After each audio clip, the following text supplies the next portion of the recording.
আসসালামু আলাইকুম রহমতুল্লাহ। সুপ্রিয় দর্শক, আপনারা সবাই কেমন আছেন? আলহামদুলিল্লাহ, আমিও ভালো আছি। তো দুঃখের সাথে একটা কথা জানাচ্ছি, সেটা হলো আজকে আমাদের ভোর রাত থেকেই ধান সেদ্ধ করা হচ্ছে। তো ধান সেদ্ধ করা এখনও হয় নাই। ওই তো মাটির চুলা ভাঙা টিন দিয়ে ঢেকে রাখা হয়েছে, তার নিচ দিয়ে কিন্তু আগুন জ্বলছে। তার মানে এখনো ধান সেদ্ধ করা হচ্ছে।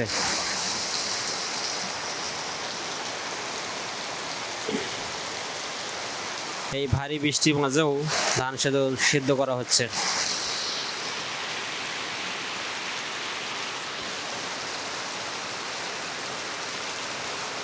তো আজকে যদি বৃষ্টি পরে যদি রোদ না ওঠে, তাহলে খুব বিপদে পড়তে হবে আমাদেরকে। কারণ যে ধানগুলো সিদ্ধ করা হয়েছে, এই রোদ যদি না ওঠে, এই সিদ্ধ ধান নষ্ট হয়ে যাবে। তো সবাই আপনারা দোয়া করবেন যেন এই বৃষ্টির পরে রোদ ওঠে।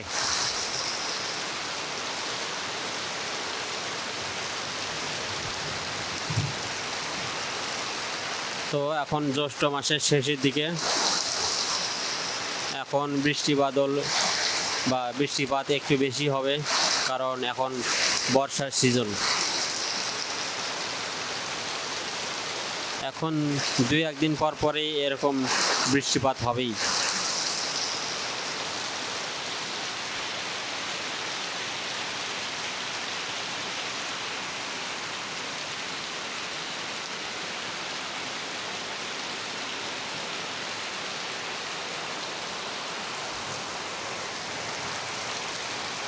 তো আমরা দেখতে পাচ্ছি চুলা এখনো জ্বলছে, মাটির চুলা এখনো জ্বলছে, আগুন জ্বলছে। আর পাতিলটা ঢেকে রাখা হয়েছে যাতে বৃষ্টি পানি না পড়ে।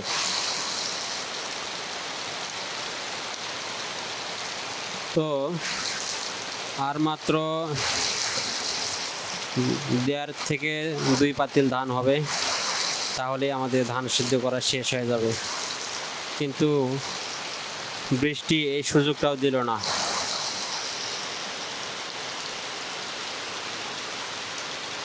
তো আল্লাহর রহমতে আশা করি এই বৃষ্টি শেষে রোদে দেখা পাবো, এরকমটাই আশা করা যাচ্ছে।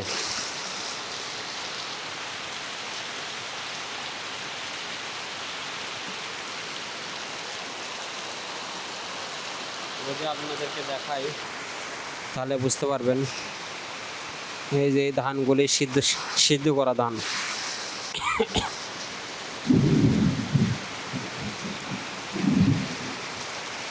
প্রায় 5 মণ ধান সিদ্ধ করা হয়েছে।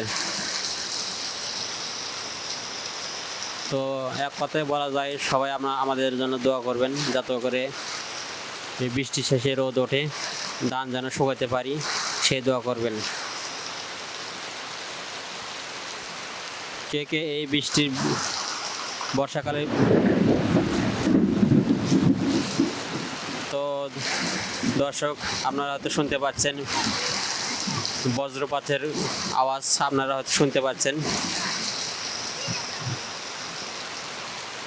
তো যাই হোক, এরকম ধরনের ভিডিও দেখতে কে পছন্দ করেন অবশ্যই কমেন্ট বক্সে লিখে জানাবেন।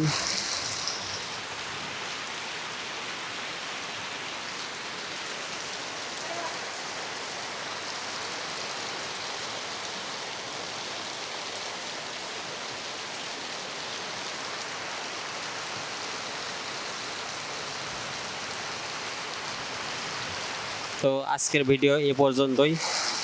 ভালো থাকবেন, সুস্থ থাকবেন। আল্লাহ হাফেজ।